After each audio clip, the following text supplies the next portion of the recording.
Hello friends, welcome to Magnotech YouTube channel. Friends, theory of machine objectives के total 275 question हमने complete कर दिए हैं और टोटल 11 पार्ट हुए हैं। आज है 12वां पार्ट। सो स्टार्ट करते हैं 276 से। When the pitching of the ship is blank, the effect of gyroscopic acting on it will be to move the ship towards the port side. अब यहाँ पे इसका जो आंसर है वो है डाउनवर्ड, लेकिन कैसे? तो यहाँ पे दो चीज़ है, एक तो पिचिंग हो रहा है, ठीक है, और दूसरा जो शिप जो है वो पोर्ट साइड मूव कर रहा है। तो चलो मैं एक आपको फिगर बताता हूँ। यहाँ पे डाउनवर्ड पिचिंग होगा तो क्या होगा। तो सपोज़ यहाँ पे ये फिगर दी हुई है, ठीक है, लेकिन यहाँ पे ये चीज़ नहीं दिया है कि जो ऑब्जर्वर है वो रियर साइड से ऑब्जर्व कर रहा है और यहाँ पे जो उसका प्रोपेलर है वो क्लॉकवाइज रोटेट हो रहा है, ठीक है। और यहाँ से जब हम पिचिंग करते हैं डाउनवर्ड, तो यहाँ पे उसका जो रिएक्टिव गायरोस्कोपिक कपल होगा, ठीक है, तो वो कुछ इस तरह से होगा और ये पिच जो है वो पोर्ट साइड यहाँ पे मूव करेगी। तो आंसर इसका आएगा डाउनवर्ड पिचिंग। फ्रेंड्स, यहाँ पे मैंने एक आई बेल आइकन पे पूरा वीडियो दे रखा है, ठीक है, गायरोस्कोप का, तो आप वो देख लीजिए तो आपको सब इजीली समझ में आ जाएगा। Now the pitching of the ship produce forces on the bearings which act. Answer is horizontally and perpendicular, ठीक है। सो यहाँ पे आंसर जो आएगा that is horizontal and perpendicular to the motion of the ship. Ship जो motion करेगी, ठीक है, वो उससे हॉरिजॉन्टल एंड परपेंडिकुलर पे बेरिंग पे फोर्स लगेगा। Now the maximum gyroscopic couple acting on the ship tends to shear the holding down bolt. तो ऑब्वियसली कि गायरोस्कोपिक कपल ज़्यादा लगेगा तो वो ज़्यादा से ज़्यादा यहाँ पे जो है shear होगा, ठीक है। Now next is a motor car moving at certain speed takes a left turn in curve path. तो यहाँ पे जो 4 व्हीलर व्हीकल है वो लेफ्ट टर्न ले रहा है। If the engine rotate in the same direction, engine जो है वो सेम डायरेक्शन में रोटेट हो रहा है व्हील के, then due to centrifugal force. तो पहले मैं आंसर बता देता हूँ, फिर मैं आपको समझाता हूँ कि ये कैसे आया। The reaction on the outer wheel is increase and on the inner wheel is decrease. तो कैसे आया वो मैं आपको बताता हूँ। तो यहाँ पे जैसे ये 4 व्हील व्हीकल दिया है, ठीक है, यहाँ पे रोटेशन जो है वो सेम है व्हील का एंड इंजन का, ठीक है, सेम रोटेशन है क्लॉकवाइज एंटी क्लॉकवाइज, और ये लेफ्ट टर्न कर रहा है। तो ऑब्वियसली जब लेफ्ट टर्न करेगा तब ये दोनों व्हील जो है वो ऊपर जाने की कोशिश करेंगे, ठीक है, और ये दोनों व्हील ऊपर जाने की कोशिश करेंगे तो यहाँ पे जो है डाउनवर्ड फोर्स बढ़ जाएगा, ठीक है। तो डाउनवर्ड फोर्स बढ़ने के कारण यहाँ पे अपोजिट रिएक्शन भी उसका बढ़ जाएगा। तो ऑब्वियसली कि आउटर साइड जो व्हील है उस पर ज़्यादा रिएक्शन फोर्स लगेगा कंपेयर टू इनर व्हील, ठीक है। तो यहाँ पे जो आंसर है वो कुछ इस तरह से है। ओके, सो यहाँ पे आंसर है वो है the reaction on the outer wheel is increase and on inner wheel is decrease. Okay, now the inertia force is equal to the accelerating force in magnitude but opposite direction. So it is the right answer because it is as per third law कि inertia force जो है is equal to the accelerating force in magnitude but opposite direction. Now the velocity of piston in reciprocating steam engine. तो यहाँ पे ये word नया आया है कि रेसिप्रोकेटिंग स्टीम इंजन होता क्या है वो हम देख लेते हैं। तो यहाँ पे मैंने 2 फिगर रखी है, ठीक है, आपको समझाने का ट्राई किया है, ठीक है। तो यहाँ पे जो रेसिप्रोकेटिंग स्टीम इंजन है उसमें अलग अलग पार्ट्स यहाँ पे बताए हुए हैं, ठीक है।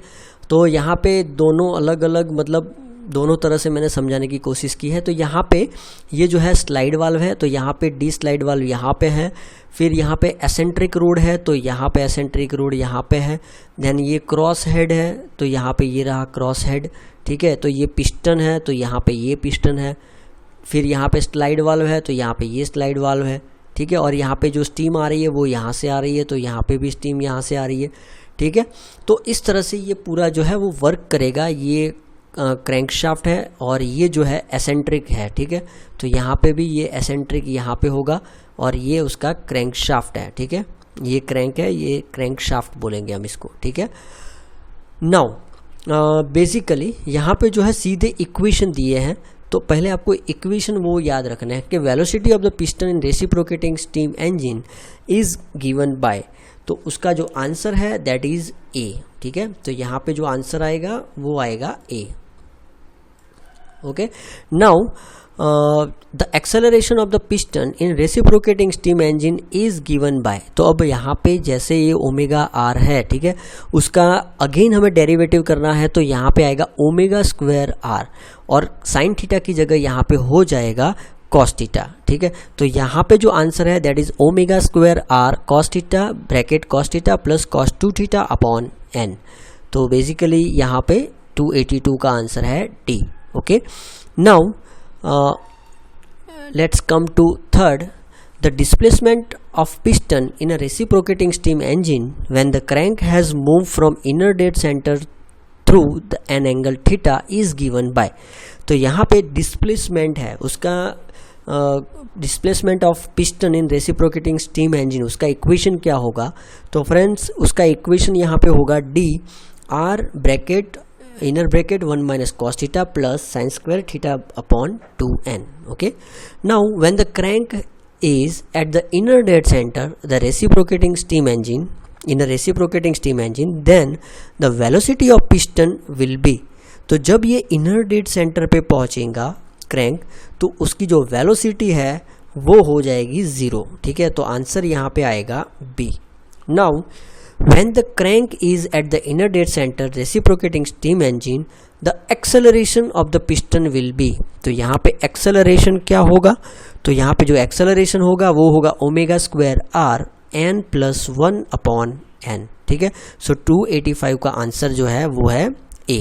Okay, now 286 when the crank is at the outer dead center the reciprocating steam engine in a reciprocating steam engine then the acceleration of piston will be. पहले क्या था? inner dead center, अब क्या है? outer dead center। तो यहाँ पे आएगा n माइनस 1। ठीक है, inner dead center के लिए होगा n प्लस 1।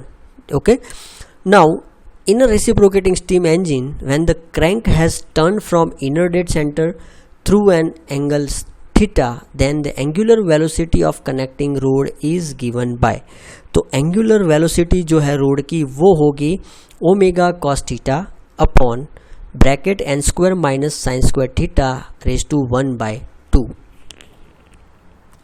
तो फ्रेंड्स उसके बाद in a reciprocating steam engine when the crank has turned from inner dead centre through an angle theta the angular acceleration, यानी कि यहाँ पे था वेलोसिटी और यहाँ पे है एक्सेलरेशन। तो एक्सेलरेशन जो है वो मतलब यहाँ पे आंसर था कॉस थीटा, तो यहाँ पे क्या आंसर होना चाहिए? सो ओमेगा का हो जाएगा ओमेगा स्क्वायर एंड कॉस का हो जाएगा माइनस साइन थीटा। ठीक है, तो ये प्रोबेबली उसका आंसर है N square minus sine square theta raise to 3/2। Okay, now next is the Kleins diagram is useful to find. तो Kleins diagram अगर आपने velocity and acceleration पढ़ा है तो Kleins diagram is useful to find the acceleration of various parts. So answer is C. ठीक है, यहाँ पे आपको Kleins diagram जो है वो भी यहाँ पे ये रहा Klein construction। ठीक है, तो ये डायग्राम से हम acceleration जो है वो फाइंड आउट कर सकते हैं। ठीक है, नाउ नेक्स्ट इज हमें क्या करना है? अब यहाँ पे मैच करना है। ठीक है, ये क्वेश्चंस है, यहाँ पे ये सब आंसर्स है, तो हमें मैच करना है। तो thrust on sides of the cylinder wall, ठीक है, जो सिलेंडर वॉल पे साइड थ्रस्ट लगता है वो क्या होता है? तो उसमें जो एफ है it is the piston effort and phi जो है it is the inclination of connecting rod. तो जो थ्रस्ट लगेगा on the side of the cylinder wall तो उसका आंसर है ए। ठीक है, यहाँ पे उसका आंसर आएगा ए।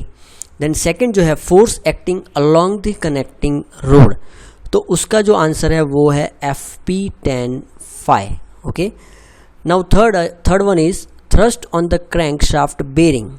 तो जो क्रैंक शाफ्ट बेरिंग पे जो थ्रस्ट लगेगा that is FP upon cos phi into cos theta plus phi. Okay, now the torque on the crank shaft bearing, जो डी का जो आंसर है ठीक है वो होगा यहाँ पे FP bracket sine theta plus cos theta tan theta into R. Then crank pin effort जो बाकी बचा वो FP upon cos phi into sine theta plus phi. तो बेसिकली ये सब मैचिंग है यहाँ पे, ठीक है।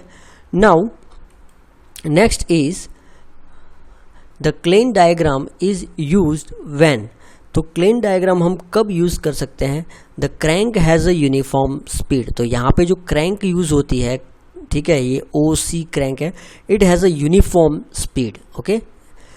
Now the Klein method of construction for reciprocating engine mechanism, so 292 का जो आंसर है that is utilize the quadrilateral similar to the diagram of mechanism for reciprocating engine, ठीक है, it's utilize the quadrilateral similar to the diagram, ठीक है, यहाँ पे आप देख सकते हो डायग्राम में।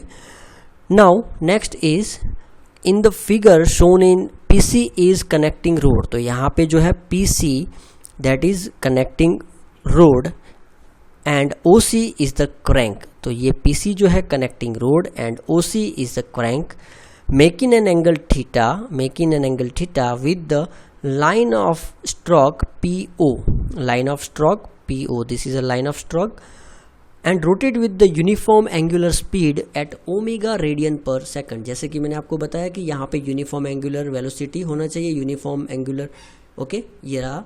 Then the Klein acceleration diagram for determining the acceleration of piston P shown in quadrilateral CQNO, ठीक है, CQNO, जैसे कि यहाँ पे था Klein method construction for the reciprocating engine mechanism utilize the quadrilateral similar, तो यहाँ पे CQNO, ठीक है।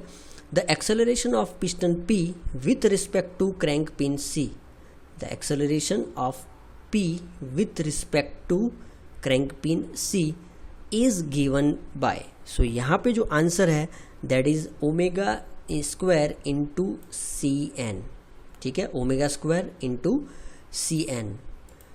Next is 294 in above question if n coincide with the O, यहाँ पे जो n है, ठीक है, if n coincide with the O, n जो है वो O की जगह आ जाएगा, तो क्या होगा, ठीक है, 294, तो उसका जो आंसर है that is acceleration of piston P is 0 and its velocity is maximum, ठीक है। अगर यहाँ पे हम कंसीडर करते हैं कि जो n है वो कोइंसाइड विद द O, यानी कि यहाँ पे आ जाएगा, देन इट हैज़, ओके, हाँ, it has the acceleration at the piston P is 0 and its velocity is maximum, okay. Now next is in a question 293, यानी कि same question, the acceleration of piston is 0 when the crank OC and connecting rod PC are at the right angle to each other, ठीक है। तो यहाँ पे obviously कि यहाँ पे ये जो है वो यहाँ पे आ जाएगा, तो OC एंड PC, ठीक है, it should be the 90 degree, ठीक है। तो यहाँ पे आप देख सकते हो जो क्वेश्चन है वो कुछ इस तरह से, OC एंड PC, यानी कि यहाँ पे OC एंड PC ये जो है वो 90 डिग्री होगा जब n जो है वो O पे आ जाएगा, सो यहाँ पे जो answer that is correct, okay. Now a rigid body under the action of external force can be replaced by 2 मास, अब यहाँ पे ये है डायनेमिक्स ऑफ मशीन का क्वेश्चन। सपोज यहाँ पे एक बॉडी है, ठीक है, चलो हम ले लेते हैं, यहाँ पे एक बॉडी है, ठीक है, और उसका CG यहाँ पे है, ठीक है। तो when a rigid body under the action of external force, तो यहाँ पे ये शाफ्ट है, ठीक है, सपोज यहाँ पे ये शाफ्ट है और शाफ्ट रोटेट हो रहा है, external force can be replaced by 2 mass placed at the fixed distance apart, तो यहाँ पे एक मास लगा देते हैं और एक मास जो है वो यहाँ पे लगा देते हैं, ठीक है। Then the 2 masses from a equivalent dynamic system if, अब यहाँ पे देखते हैं, the sum of 2 masses is equal to the total mass of the body, यानी कि ये जो 2 मास लगाए हैं, it the sum of this 2 mass equal to the mass of the body, यानी कि ये और ये दोनों सेम होने चाहिए, ठीक है, तो ये राइट है। Now the centre of gravity of 2 masses coincide with that of the body, अब यहाँ का और यहाँ का अगर CG निकालो तो वो आपको यहाँ कहीं पे भी मिलेगा, और which is in the same plane of this body, means this is the right. And third one, the sum of mass moment of inertia of masses about their center of gravity is equal to the mass moment of inertia of the body.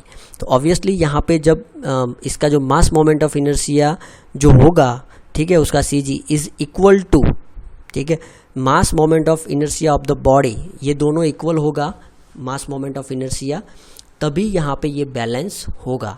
So answer is correct. So यहाँ पे answer जो आएगा वो होगा all of the above. Okay, now the essential condition for placing two masses so that the system become dynamically equivalent is. तो यहाँ पे जो L1 एंड L2 है वो क्या था बेसिकली, तो यहाँ पे जो मैंने ये मास लगाया था, तो ये जो मास हमने यहाँ पे दोनों साइड जो लगाए थे, सो दिस इज बेसिकली यहाँ से यहाँ का जो डिस्टेंस है दैट इज L1 और यहाँ से यहाँ का जो डिस्टेंस है that is L2. So L1 L2 is equal to kg square. Okay, so kg क्या है, it is the radius of gyration of the body, and L1 L2 क्या है, जो दो मास मैंने बताए थे उसका CG से distance. Now the length of simple pendulum which gives the same frequency as the compound pendulum is. तो यहाँ पे जो 298 है उसका आंसर है यहाँ पे C. ठीक है, सो kg square plus L1 square upon L1. Okay, तो फ्रेंड्स इसका भी वीडियो मैं बना दूंगा आपको पूरा ये इक्वेशन डिराइव करके. Now in a 4-stroke IC engine the turning moment during the compression stroke is negative. ठीक है, तो यहाँ पे IC इंजन में जैसे कि यहाँ पे ये नेगेटिव होगा और उसके बाद पावर स्ट्रोक में ये पॉजिटिव होगा. ठीक है, तो ये जो नेगेटिव जो है वो इसीलिए होता है कि कंप्रेशन करने के लिए हमें क्या करना पड़ता है, एनर्जी सप्लाई करनी पड़ती है, एनर्जी देनी पड़ती है, इसीलिए ये नेगेटिव आएगा. और जब पावर स्ट्रोक होगा तो हमें एनर्जी मिलेगी, ठीक है, एक्सेस अमाउंट ऑफ एनर्जी मिलेगी, तो इसीलिए यहाँ पे पॉजिटिव आएगा. ठीक है, इस तरह से होगा. Now the maximum fluctuation energy is the, so maximum fluctuation of energy किसे कहेंगे, it is the difference between maximum and minimum energy. अब ये जो थियरी है वो भी मैंने यहाँ पे समझा रखी है. फ्लाईव्हील जो है चैप्टर मेरा मैंने यहाँ पे दे दिया है आई बेल आइकन पे, तो फ्लाईव्हील आप रेफ़र कर लीजिए, उसके बाद गायरोस्कोप भी रेफ़र कर लीजिए, ताकि आपको सब जो क्वेश्चंस है उसके आंसर मिल जाएंगे. सो फ्रेंड्स, अगर आपको ये वीडियो अच्छा लगा तो लाइक कीजिए, शेयर कीजिए एंड सब्सक्राइब करना मत भूलिए. Thank you. जय हिंद, जय भारत.